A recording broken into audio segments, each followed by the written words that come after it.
Hello friends, welcome to my channel PCS with Chauhan. Guys, मेरा नाम है कीरत चौहान। यहाँ हम कर रहे हैं घटनासार, जो कि है आपकी करंट अफेयर्स की बुक, जो अप्रैल 2022 से लेकर अप्रैल 2023 तक का हिसाब किताब है। इसमें हम कर रहे हैं राष्ट्रीय घटनाओं की वार्षिकी, राइट। पार्ट 12 करने जा रहे हैं हम लोग। जितना कर लिया था उससे आगे देखते हैं। दोस्तों, अगर आपको मेरी वीडियो पसंद आए तो वीडियो को लाइक करके चैनल को सब्सक्राइब जरूर करिएगा। चलिए आगे बढ़ते हैं। तो देखिए, हम लोग जितना कर चुके थे उससे आगे की अगर बात करें तो अब जो हमारा नेक्स्ट टॉपिक आएगा वो है इंडिया इनोवेशन इंडेक्स 2022 की बात करेंगे। तो यहाँ पे नीति आयोग के क्या है, आपका इंडिया इनोवेशन इंडेक्स के तीसरे संस्करण में अपनी अपनी श्रेणी में क्या, कर्नाटका, मणिपुर, चंडीगढ़ शीर्ष पर है। तो याद रखिएगा ये क्रम, कर्नाटका, मणिपुर एंड फिर चंडीगढ़। ठीक है, ठीक है। तो आगे बढ़ते हैं। तो इसमें लिखा है यहाँ पे कि इसमें क्या है कि नीति आयोग राज्य और केंद्र शासित प्रदेशों को अपने नवाचार प्रदर्शन के आधार पर क्या करता है, रैंकिंग प्रदान करता है। ठीक है, तो इसके जो उपाध्यक्ष हैं नीति आयोग के वो हैं आपका सुमन बेरी। तो इन्होंने जो है शीर्ष सार्वजनिक नीति थिंक टैंक सदस्य यानी कि डॉक्टर वीके सारस्वत और क्या है जो सीईओ हैं यानी कि परमेश्वर अय्यर, और जो वरिष्ठ सलाहकार हैं यानी कि नीरज सिन्हा की उपस्थिति में क्या करा कि इंडिया इनोवेशन इंडेक्स 2021 को जो है 21 जुलाई 2022 को जारी किया है। ठीक है, अच्छा, इसके 7 स्तंभों की अगर हम बात करें तो पहला है मानव पूंजी, दूसरा है निवेश, वह है ज्ञान कार्यकर्ता, वह है व्यापारिक वातावरण, सुरक्षा और कानूनी वातावरण, देन आपका है ज्ञान उत्पादन, देन ज्ञान प्रसार, राइट। ये इसके 7 स्तंभ है जिसके आधार पे रैंकिंग दी जाती है। तो ये क्या है, 3 श्रेणियों यानी कि प्रमुख 3 श्रेणियों यानी कि राज्य, फिर केंद्र शासित प्रदेश, पहाड़ी उत्तर पूर्वी राज्यों में बांटा गया है। ठीक है, तो इसमें जो है कर्नाटका की अगर बात करें तो प्रमुख राज्यों की श्रेणी में सबसे ऊपर है, वहीं मणिपुर सेकंड नंबर पे है, जो कि नहीं, देखिए कर्नाटका जो है फर्स्ट नंबर पे आएगा। ठीक है, अब मणिपुर की बात करें तो पूर्वोत्तर पहाड़ी राज्यों की श्रेणी में फर्स्ट नंबर पे आएगा, और चंडीगढ़ की अगर बात करें तो केंद्र शासित प्रदेशों में जो है फर्स्ट नंबर पे आएगा। तो देखो, राज्य की बात करें तो कर्नाटका, केंद्र शासित प्रदेश की बात करें तो चंडीगढ़, और पहाड़ी पूर्वोत्तर राज्यों की बात करें तो यहाँ पे हमारा आ जाता है मणिपुर। ठीक है, शीर्ष पर है। ओके, तो इसमें कर्नाटका के उच्च स्कोर को FDI को आकर्षित करने और बड़ी संख्या में उद्यम पूंजी सौदे को आकर्षित करने में अपने उच्च स्तरीय प्रदर्शन के लिए जो है जिम्मेदार ठहराया जा चुका है। अच्छा, फिर जहां ज्ञान कार्यकर्ता स्तंभ में चंडीगढ़ शीर्ष पर है, दिल्ली कारोबारी माहौल और निवेश स्तंभ में सबसे ऊपर है। ठीक है, मतलब अलग अलग जो स्तंभ है उसमें जो इन्हें दे दिया कि ज्ञान कार्यकर्ता में चंडीगढ़ सबसे ऊपर होगी, कारोबारी माहौल निवेश स्तंभों में दिल्ली ऊपर है। अच्छा, इसमें देखिए अब है कि निम्न स्तर जो है प्रदान करने वाले जो राज्य है, बिहार हो गया, उड़ीसा एंड छत्तीसगढ़ हो गया, राइट।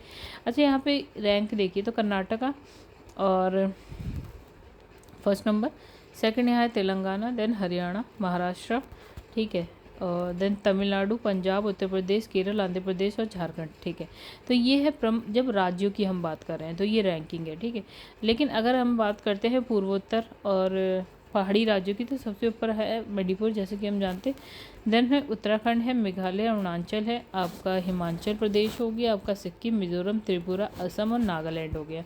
ठीक है, वहीं अगर हम यूनियन टेरिटरी यानी कि केंद्र शासित प्रदेश और शहरों की बात करें तो कैसे इसमें सब फर्स्ट नंबर पे चंडीगढ़ है, देन दिल्ली है, फिर अंडमान निकोबार द्वीप समूह, पुडुचेरी है, गोवा, जम्मू कश्मीर, दादर और नागर हवेली और दमन द्वीप है, लक्षद्वीप और लद्दाख है। ठीक है, ये रैंक है तारी।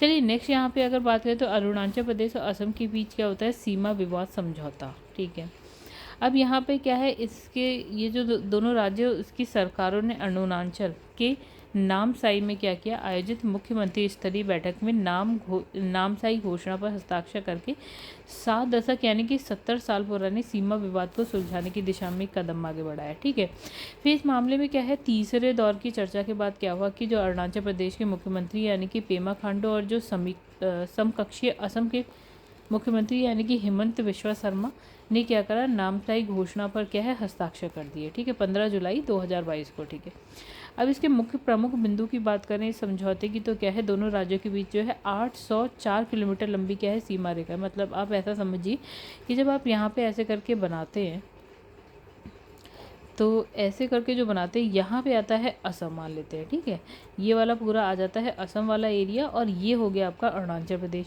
तो इसके बीच में जो सीमा है वो है 804 किलोमीटर लंबी। हालांकि शुरू में क्या है, कोई संघर्ष नहीं था। राज्य के नागरिकों द्वारा दूसरे क्षेत्र में क्या है, अतिक्रमण करने के आरोप में विवाद और जो है हिंसा ने जन्म ले लिया। ठीक है, और 1989 में क्या होता है, इस मामले को लेकर जो है मुकदमा सुप्रीम कोर्ट पहुंच गया। अच्छा, वहाँ लंबित है, ठीक है, 1989 से, ठीक है। फिर 123 मतलब 123 सीमावर्ती बस्तियाँ थी जो पहले विवाद में थी, ठीक है। अब दोनों पक्षों में क्या आपसी सहमति से 86 गाँव तक जो है ये सीमित हो गई। मतलब पहले कितनी थी, 123 से अब हो गई है 86, ठीक है। अच्छा, जो दोनों चीफ मुख्यमंत्री है ना, इन्होंने जो है समझौते को मील का पत्थर करार दिया है, और जो दो पड़ोसी पूर्वोत्तर राज्यों के बीच क्या है, घनिष्ठता और भाईचारे को आगे बढ़ाएगा। मतलब ठीक ठाक हो गई बात। अच्छा, इसमें घोषणा के अनुसार क्या, अरुणाचल प्रदेश की जो संवैधानिक सीमा के भीतर स्थित 123 में से जो है 28 गांव अरुणाचल प्रदेश के साथ रहेंगे, ठीक है। वही उसके विपरीत जो अरुणाचल प्रदेश के दावा वापस लेने के बाद क्या है, 3 गांव असम में बने रहेंगे। अरुणाचल प्रदेश में 6 और गांव जो है बचे रहेंगे, क्योंकि वो असम की जो है तरफ स्थित नहीं है, राइट। अच्छा, तो पिछले वर्ष प्रधानमंत्री मोदी गृह मंत्री अमित शाह के साथ बैठक के बाद दोनों राज्यों ने क्या है, अपने सीमा विवाद को अदालत से बाहर सुलझाने के लिए क्या है, सहमति दे दी है, ठीक है, दी थी, ठीक है, हो गया सहमति, सब कुछ हो गया। अच्छा, यहाँ लिखा है कि हिमाचल प्रदेश वाणिज्यिक वाहनों को इमरजेंसी सपोर्ट सिस्टम से जोड़ने वाला पहला राज्य बन गया, ठीक है। समझते क्या है यहाँ पे, तो इसने लिखा है व्हीकल लोकेशन ट्रैकिंग डिवाइस। तो Himachal Pradesh vehicle location tracking device को इमरजेंसी रिस्पांस सपोर्ट सिस्टम, ठीक है, से जोड़ने वाला भारत का क्या हो जाता है, पहला राज्य बन जाता है। तो VLTD से लैस सभी पंजीकृत वाणिज्यिक वाहनों को ERSS यानी कि इमरजेंसी रिस्पांस सपोर्ट सिस्टम से जोड़ा जाएगा, ठीक है। तो इसमें क्या है, इस मैकेनिज्म के जरिए इन वाहनों को भारत में कहीं भी ट्रैक किया जा सकता है। 9423 से अधिक वाहनों को जो है पंजीकृत कर ERSS के साथ जोड़ा गया है। मुख्यमंत्री जयराम ठाकुर ने शिमला के पीटर हॉफ में जुलाई 2022 में आयोजित एक कार्यक्रम में औपचारिक रूप से इस प्रणाली का क्या किया था, उद्घाटन, और उन्होंने सार्वजनिक वाहनों में महिलाओं और बच्चों की सुरक्षा के लिए पैनिक बटन की सुविधा भी शुरू करी। अच्छा, इमरजेंसी पैनिक बटन सिस्टम और कमांड कंट्रोल सेंटर से युक्त व्हीकल लोकेशन ट्रैकिंग डिवाइस को इमरजेंसी रिस्पांस सपोर्ट सिस्टम 112 से जोड़ा गया है।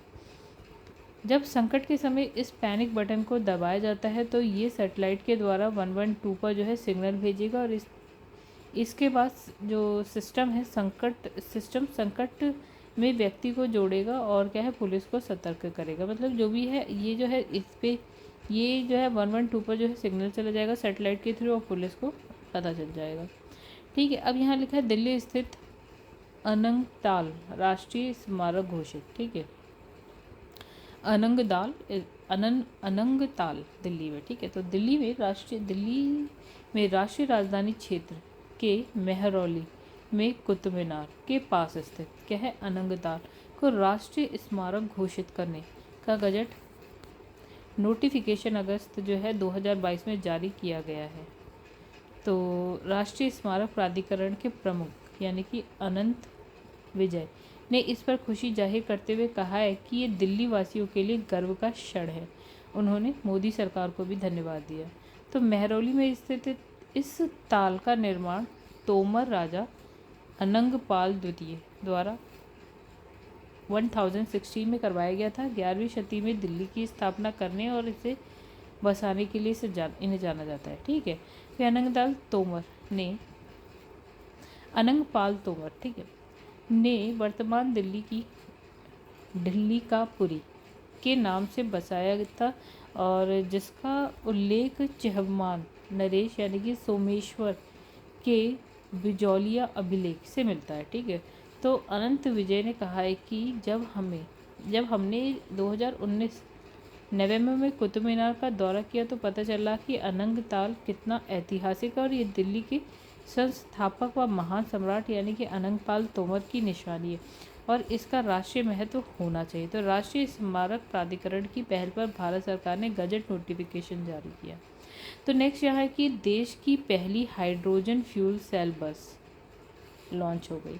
तो यहाँ लिखा है निजी क्षेत्र की कंपनी यानी कि केपीआईटी लिमिटेड और औद्योगिक अनुसंधान परिषद यानी कि CSIR द्वारा विकसित देश की पहली हाइड्रोजन फ्यूल सेल बस का पुणे में जो है केंद्रीय राज्य मंत्री यानी कि जितेंद्र सिंह ने अनावरण किया। तो इस अवसर पर क्या होता है कि जो केंद्रीय मंत्री है वो क्या कहते हैं कि ये पहल जो है प्रधानमंत्री मोदी ने हाइड्रोजन विजन भारत के लिए मोबिलिटी क्षेत्र में आत्मनिर्भर राष्ट्र बनाने की कुंजी और साथ ही ये भी सुनिश्चित करेगा कि जलवायु परिवर्तन के लक्ष्यों को पूरा करते हुए इंडियन मोबिलिटी को ऊर्जा प्रदान करने वाली एनर्जी स्वच्छ और सस्ती हो। ठीक है, तो इस हाइड्रोजन सेक्टर के विकास से नए रोजगार का भी सृजन होगा।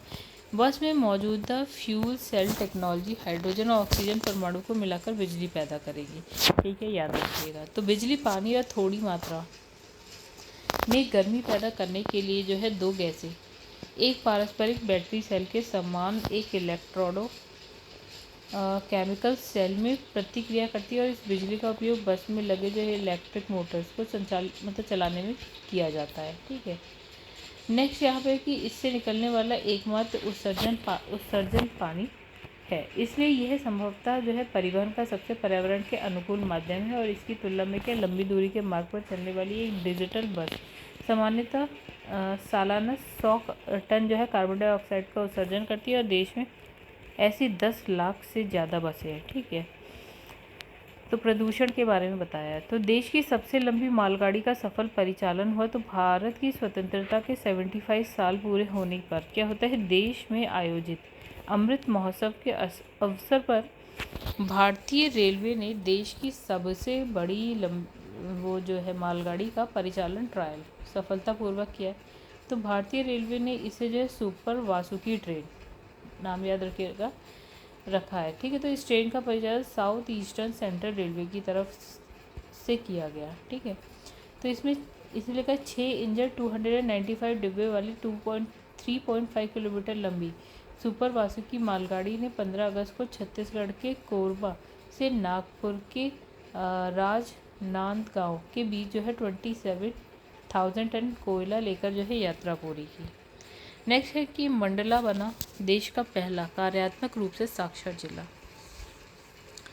तो मध्य प्रदेश का आदिवासी बहुल या मंडला जिला भारत का पहला पूर्ण कार्यात्मक रूप से साक्षर यानी फंक्शनली लिटरेट जिला बन गया है। इसकी घोषणा मध्य प्रदेश के खाद्य नागरिक आपूर्ति एवं उपभोक्ता संरक्षण मंत्री ने की है। ठीक है, तो पूर्ण रूप से कार्यात्मक साक्षर होने का क्या अर्थ है कि मंडला जिले के सभी लोग अपना नाम लिख सकते हैं और साथ ही गिनती लिखना और पढ़ना जानते हैं। ये हो गया साक्षर, पूर्ण रूप से साक्षर। तो साल 2011 के सर्वे के दौरान मंडला जिले में साक्षरता दर 68% थी। हालांकि 2020 में क्या हो 2.25 लाख से अधिक लोग निरक्षर थे, जिसमें से जो है अधिकांश आदिवासी लोग थे जो जिले के वन क्षेत्र में रहते थे। ठीक है, तो भारत का पहला 3D मुद्रित डाकघर। ठीक है, तो ये जो है कहाँ बेंगलोर कर्नाटका में बनने वाला है और ये अभिनव कदम के तहत बेंगलुरु में जल्द ही 3D प्रिंटिंग तकनीक से निर्मित भारत का पहला डाकघर होगा जो सिर्फ 1 महीने में तैयार हो जाएगा। ठीक है, तो डाक विभाग के स्वामित्व वाली भूमि के एक भूखंड पर क्या है हलासुरु के कैम्ब्रिज लेआउट में डाकघर स्थापित किया जाएगा। पोस्ट ऑफिस भवन का निर्माण लॉर्सन एंड टूब्रो द्वारा किया जा रहा है, जो वर्तमान में भारत में निर्माण के लिए 3D प्रिंटिंग तकनीक का उपयोग करने वाली एकमात्र कंपनी है। ठीक है, तो नेक्स्ट यहाँ लिखा है कि रिपोर्ट के अनुसार क्या लिखा है 1000 वर्ग फुट की इस इमारत को स्थापित करने में जो है इतने रुपये लगे। इसका अंतिम लागत 25% की कमी आएगी अंतिम लागत में। ठीक है, और 3D प्रिंटिंग तकनीक से बने डाकघर सामान्यतः डाकघरों की तरह ही काम करेंगे। ठीक है, फिर आवास और शहरी मामले के मंत्रालय की भवन निर्माण सामग्री और प्रौद्योगिकी संवर्धन परिषद ने IIT मद्रास के साथ मिलकर क्या है लॉर्सन एंड टूब्रो लिमिटेड को जमीन से 3 मंजिल तक चलने वाली संरचनाओं की 3D कंक्रीट प्रिंटिंग के लिए जो प्रौद्योगिकी अनुमोदन किया है। तो इमारत को एक वेल्डेड जाल का उपयोग करके लंबवत सुदृढ़ीकरण और क्षैतिज वितरकों दोनों के साथ जो है मुद्रित किया गया था, जो भारतीय संहिता में प्रावधानों को पूरा करता है और निर्माण की लागत को अनुकूलित करता है। नेक्स्ट यहाँ पे है गाइस कि भारत का पहला भूकंप संग्रहालय गुजरात में। तो मोदी जी ने क्या करा, गुजरात के भुज में भारत का पहला भूकंप स्मारक स्मृति वन नाम से राज्य को क्या करा है, समर्पित किया है। और ये जो है एक अनूठा स्मारक है जिसमें जनवरी 2001 में यहाँ आए विनाशकारी भूकंप में अपनी जान गंवाने वाले 12,000 से अधिक लोगों के नाम हैं। तो यहाँ जो है क्या लगा है, भूकंप सिम्युलेटर आगंतुकों को भूकंप के झटके का वास्तविक अनुभव प्रदान करेगा। तो भुज के निकट भुजियो हिल पर स्मृति वन स्मारक को जो है 470 एकड़ क्षेत्र में बनाया गया। गुजरात सरकार के अधिकारों के अनुसार ये देश का पहला ऐसा स्मारक है। ठीक है, तो ये स्मारक हजारों लोगों की जानें लेने वाले 26 जनवरी 2001 के भूकंप के बाद इस त्रासदी से उबरने के लोगों के जज्बात को दर्शाता है। इस भूकंप का केंद्र भुज में था। ठीक है, और इसमें अत्याधुनिक स्मृति वन भूकंप संग्रहालय भी है। तो संग्रहालय जो है आपका 2001 के भूकंप के बाद गुजरात की स्थिति, उसके पुनर्निर्माण की शुरुआत, सफलता की कहानी को दर्शाता है। ये विभिन्न प्रकार की आपदाओं के बारे में और किसी भी आपदा के लिए भविष्य में तैयारी की जानकारी देता है। आगंतुकों के लिए संग्रहालय में 50 दृश्य श्रव्य मॉडल, एक होलोग्राम और अन्य सुविधाएं हैं। भुजियो हिल कक्ष क्षेत्र के पूर्व शासकों का सैन्य अड्डा था। तो इसमें 300 साल पुराना किला है जिसकी मरम्मत भी इसी परियोजना के तहत की गई थी। फिर मध्य प्रदेश के खंडवा में दुनिया का सबसे बड़ा तैरता सौर ऊर्जा संयंत्र। ठीक है, तो वही लिखा है कि मध्य प्रदेश के खंडवा में दुनिया का सबसे बड़ा तैरता सौर ऊर्जा संयंत्र यानी कि फ्लोटिंग सोलर प्लांट बनने जा रहा है। और इस सोलर प्लांट के पहले चरण के लिए क्या है, अनुबंध पत्र पर हस्ताक्षर मुख्यमंत्री शिवराज सिंह चौहान की उपस्थिति में परियोजना विकासक एवं मध्य प्रदेश के पावर मैनेजमेंट कंपनी लिमिटेड के बीच हुआ। ठीक है, तो भारत में दुनिया के सबसे बड़ी तैरती सौर ऊर्जा का निर्माण मध्य प्रदेश में बिजली उत्पादन क्षमता बढ़ाने और बिजली की समस्या को दूर करने के लिए किया जा रहा है। तो खंडवा में प्रस्तावित इस तैरते हुए सौर ऊर्जा संयंत्र से जो है आपका 2022-23 में 600 मेगावाट बिजली पैदा होगी। और विश्व का सबसे बड़ा तैरता सौर ऊर्जा संयंत्र मध्य प्रदेश के खंडवा के नर्मदा नदी के तट पर बनने क्या है, ओंकारेश्वर बांध के जलाशय पर क्या करेगा, 3000 करोड़ रुपए से अधिक की अनुमानित लागत से बनाया गया। तो राज्य का एकमात्र जिला बन गया है खंडवा, जहाँ एक ही जिले में जो है 4000 मेगावाट से अधिक बिजली उत्पादन के साथ सौर जल थर्मल सहित तीनों चीज़ें होंगी। ठीक है, ये भी इम्पोर्टेंट लाइन है। तो ओंकारेश्वर फ्लोटिंग सोलर परियोजना मध्य प्रदेश की पहली और दुनिया की सबसे बड़ी फ्लोटिंग सोलर परियोजना है। तो ओंकारेश्वर फ्लोटिंग प्लान से विस्थापित जीरो होगा, विस्थापन क्या होगा, जीरो होगा, मतलब लोगों को इधर उधर नहीं जाना पड़ेगा। पहले चरण में 278 मेगावाट क्षमता का काम पूरा होगा। ठीक है, 2023 में सितंबर। फिर लिखा है ये प्रोजेक्ट 2 चरणों में पूरा होगा। इससे पैदा होने वाली कुल 600 मेगावाट बिजली राज्य सरकारों को पावर कंपनी MPMCL खरीदेगी। ठीक है, MPMCL खरीदेगी। अच्छा, यहाँ पे देखिए क्या लिखा है नेक्स्ट, नागरिक पंजीकरण प्रणाली रिपोर्ट 2020। तो देखिए क्या है कि जो केंद्र सरकार है उसने जो है जन्म और मृत्यु रिपोर्ट के आधार पर क्या किया है, ये रिपोर्ट, ये जो प्रणाली मतलब CRS रिपोर्ट जो है 2020 जारी की है। ठीक है, यानी कि नागरिक पंजीकरण प्रणाली रिपोर्ट 2020 जारी करी है। रिपोर्ट में प्रस्तुत आंकड़ों के अनुसार क्या है, 2019 में जन्म की संख्या, पंजीकृत जन्म की संख्या लिखी हुई है 2.48 करोड़। ठीक है, तो उससे घटकर 2020 में कितनी हो गई, 2.42 करोड़, यानी इसमें कमी आई है 2.40% की। ठीक है, तो 2020 में क्या होता है, यह CRS द्वारा जारी किए गए जो डेटा है इसमें क्या 2020 में देश में इतने लाख यानी कि 81.2 लाख लोगों की मृत्यु हुई। और 2019 में कितनी हुई है 76.4 लाख, यानी कि 6.2% क्या हुई है यहाँ पे अधिक। मतलब 2019 से 2020 में देखेंगे तो 6.2% अधिक मृत्यु हुई है। कुल पंजीकृत मौतों में लगभग जो है 60% पुरुष हैं और 40% क्या है महिलाएं हैं। तो देश में मृत्यु दर में सर्वाधिक वृद्धि जो है 18.3%, कहाँ पे बिहार में दर्ज की गई है, और दूसरे स्थान पे नाम आता है महाराष्ट्र का, जहाँ पे मृत्यु दर क्या है 16.6%। तो इसमें क्या है कि जन्म के समय सर्वाधिक लिंगानुपात केंद्र शासित प्रदेश लद्दाख में दर्ज किया गया है। लिंगानुपात सबसे ज़्यादा कहाँ पे, केंद्र शासित प्रदेश लद्दाख में, ठीक है।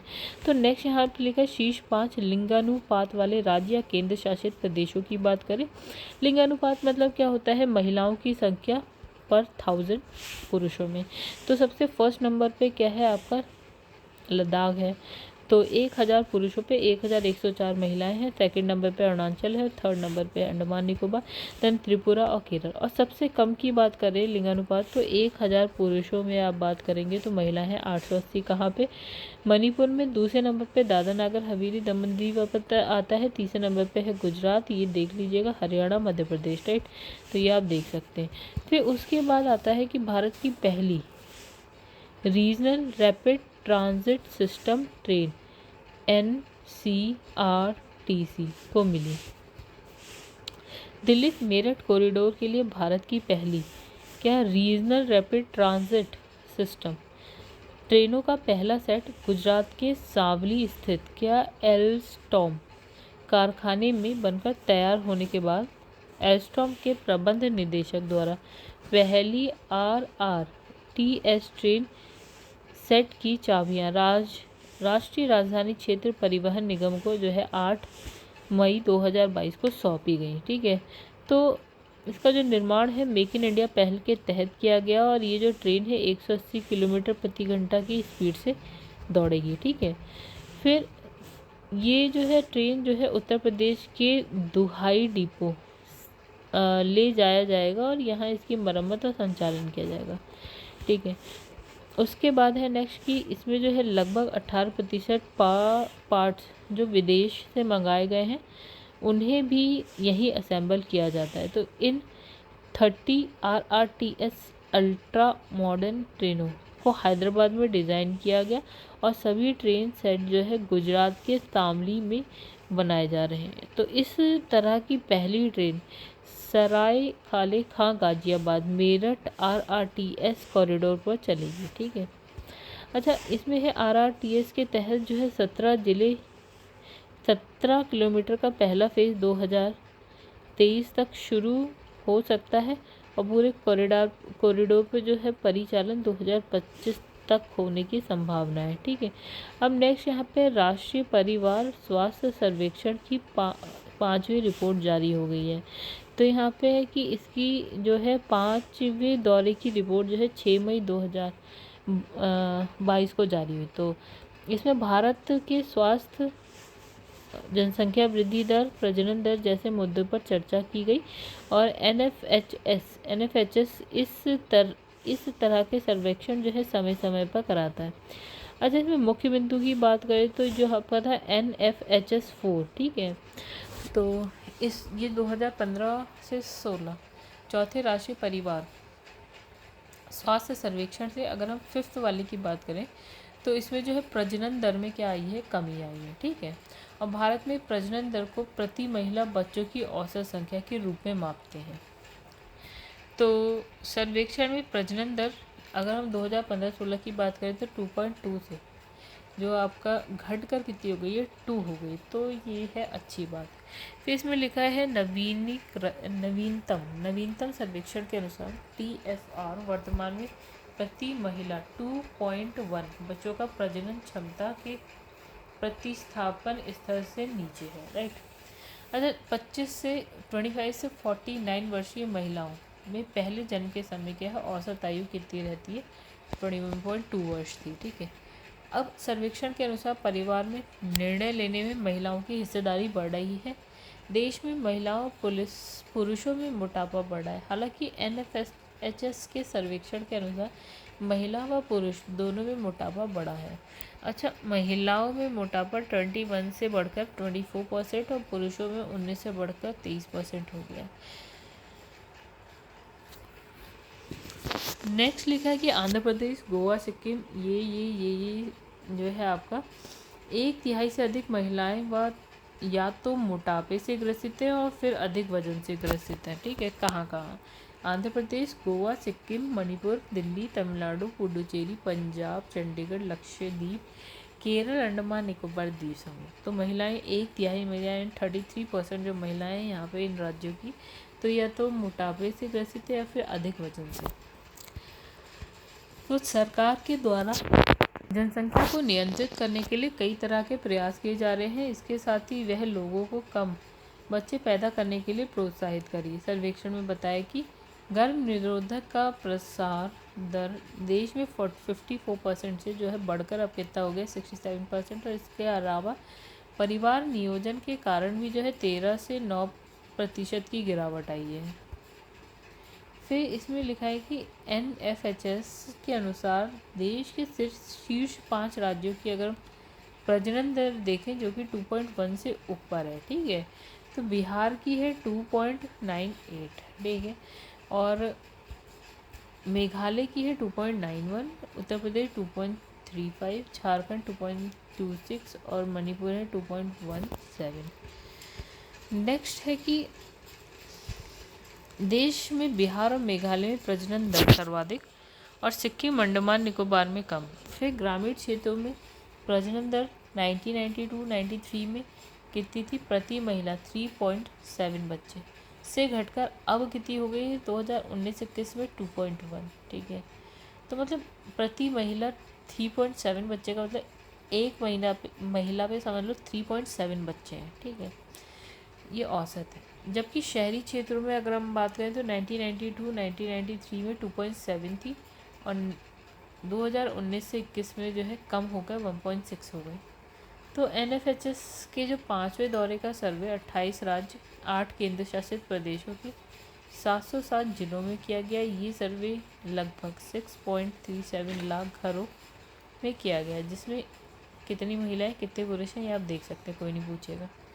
अब भारत के पहले इथेनॉल संयंत्र का उद्घाटन। तो बिहार के जो मुख्यमंत्री यानी कि नीतीश कुमार ने बिहार के पूर्णिया स्थित परोरा में क्या है भारत के पहली इथेनॉल संयंत्र का उद्घाटन किया। इस प्लांट की स्थापना जो है eastern India biofuels private limited ने 105 करोड़ में की। ठीक है, तो बिहार जो है वर्ष 2021 में पहली छमाही में इथेनॉल उत्पादन प्रोत्साहन नीति के साथ आया था और ये देश का पहला अनाज आधारित इथेनॉल संयंत्र है। ठीक है, तो इम्पोर्टेंट सी बात हो गई यहाँ पे। फिर है पूर्णिया शहर से करीब 12 किलोमीटर दूर गणेशपुर परोरा में स्थित ये प्लांट जो है 15 एकड़ ज़मीन में फैला हुआ है। पूर्णिया कटिहार, अररिया और किशनगंज जिले को सीमांचल क्षेत्र के रूप में जाना जाता है। यहाँ बिहार में उत्पादित कुल मक्के का 80% हिस्सा उत्पादित होता है और ये क्षेत्र जो है अप्रैल से अगस्त तक 30 से 35 लाख मीट्रिक टन मक्के का उत्पादन करता है। अब नेक्स्ट इसमें लिखा है कि बिहार में 17 इथेनॉल उत्पादन संयंत्र स्थापित किए जा रहे हैं, जिसमें गन्ना, सीरा, मक्का और टूटे चावल का उपयोग करके हर साल 35 करोड़ लीटर ईंधन का उत्पादन करने की क्षमता होगी। ठीक है, नेक्स्ट है गुजराती जंगली गधों के संरक्षण हेतु रणखार कंजर्वेशन घोषित। तो यहाँ पे लिखा है कि जोधपुर संभाग में क्या है सांचार तहसील से 57 किलोमीटर दूरी पर चित्तलवाना तहसील के रणखार गांव के आसपास